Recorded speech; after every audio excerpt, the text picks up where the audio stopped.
Okay. Hi, my name is Tab Brown with Midwest Models. Zoom it out. Alright.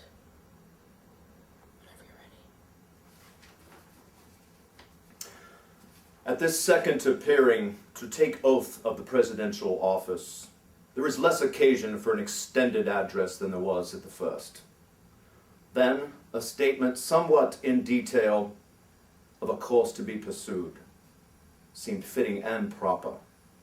Now, at the expiration of 4 years, during which public declarations have been constantly called forth on every point and phase of the great contest which still absorbs the attention and engrosses the energy of our nation, little that is new could be presented.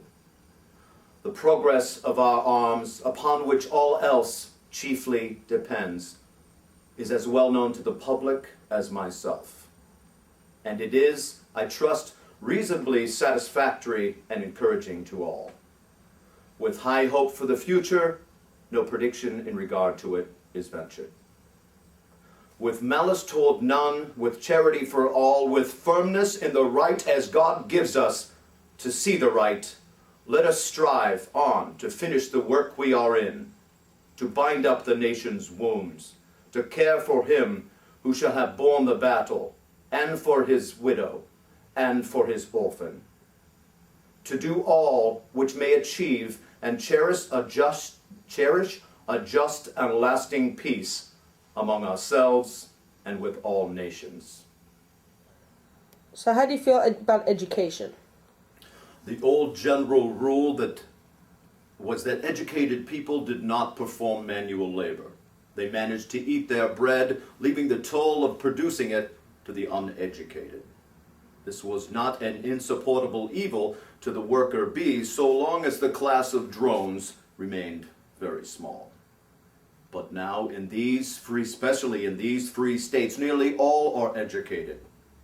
Quite too nearly all to leave the labor force of the uneducated in any wise to support of the whole.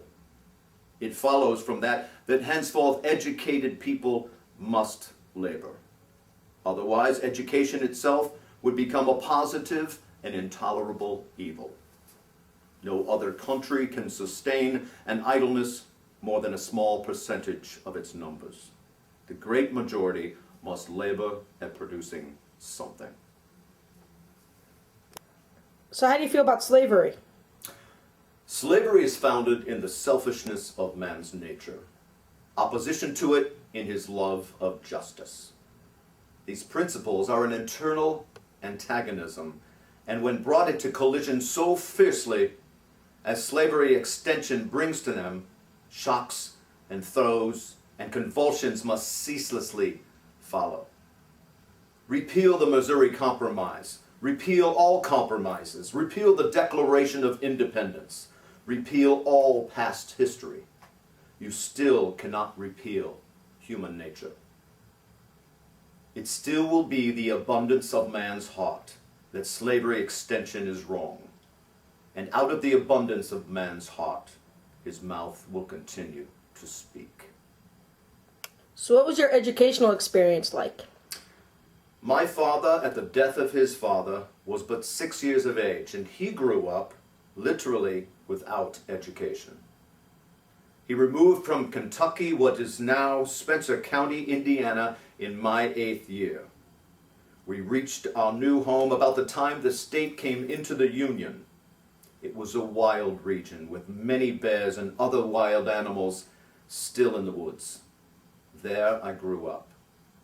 There were some schools so-called, but no qualification was ever required of a teacher beyond reading, writing, and ciphering.